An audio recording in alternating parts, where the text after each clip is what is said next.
Everyone, आज हम discuss करने वाले हैं about the gel filtration chromatography.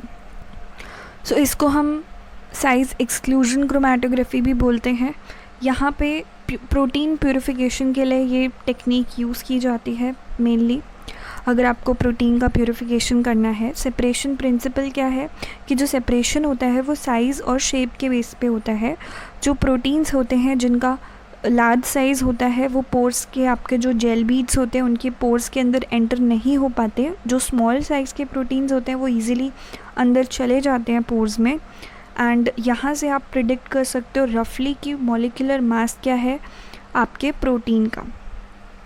तो ये एक तरीके की कॉलम क्रोमैटोग्राफी है। यहाँ पे इस तरीके से एक कॉलम होता है जिसके अंदर क्या होती है, हमारे पास बीड्स होती है। यहाँ पे क्या है, हमारे पास बीड्स हैं। Okay, so we have the gel beads. यहाँ पे हमारे पास क्या है, जेल बीड्स हैं। अगर आप इसे जूम करके देखो तो ये एक जाली टाइप की है। यहाँ पे क्या है, एक जाली टाइप की आपके पास एक जेल, ये आपकी क्या है, जेल बीड है। इस एक स्ट्रक्चर को हम क्या बोलते हैं, जेल बीड। ठीक है, जो भी आप सैंपल डालोगे अब ये इन जेल बीड्स के थ्रू जाता है, जेल बीड्स के थ्रू जाता है। अब देखो, जो आपके छोटे छोटे आपके प्रोटीन के मॉलिक्यूल्स हैं, जो छोटे छोटे मॉलिक्यूल्स हैं वो तो इस जाली में चले जाते हैं, वो तो इन जेल बीड्स में जो पोर्स हैं, जो छेद हैं छोटे छोटे, उनमें चले जाते हैं। लेकिन आपके जो बड़े वाले जो आपके प्रोटीन, मतलब जो आपने सैंपल लिया, सपोज़ करो कि ये हमने सैंपल लिया, इसमें ये आपका प्रोटीन का सैंपल था, ये थे आपके बड़े बड़े प्रोटीन्स के मॉलिक्यूल्स और ये रेड वाले जो थे वो छोटे छोटे मॉलिक्यूल्स थे। ठीक है, वो छोटे वाले मॉलिक्यूल्स थे। तो हम बोल रहे हैं कि जो छोटे वाले, जो आपके रेड वाले हैं ना, जो छोटे वाले हैं वो तो ईजिली फिट हो जाते हैं, आपके पोर्स के अंदर चले जाते हैं। लेकिन जो आपके ये ब्लू वाले हैं जिनका साइज़ बड़ा है तो वो इस जाली में नहीं जा पाते, इन पोर्स के अंदर नहीं जा पाते हैं, तो ये बाहर ही रह जाते हैं। एंड इसीलिए ये पहले इल्यूट आउट होते हैं।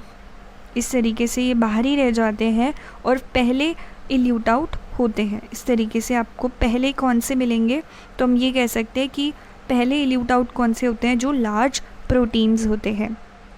जो लार्ज साइज़ के प्रोटीन्स हैं वो पहले इल्यूट आउट होते हैं एंड उसके बाद आपके जो छोटे वाले प्रोटीन के मॉलिक्यूल्स हैं फिर वो सेपरेट होते हैं। अब जो यहाँ पे आप जेल बीड्स यूज़ कर सकते हो वो आप यूज़ कर सकते हो बायोजेल पी, जो कि पॉलीएक्राइलामाइड बेस्ड होती है।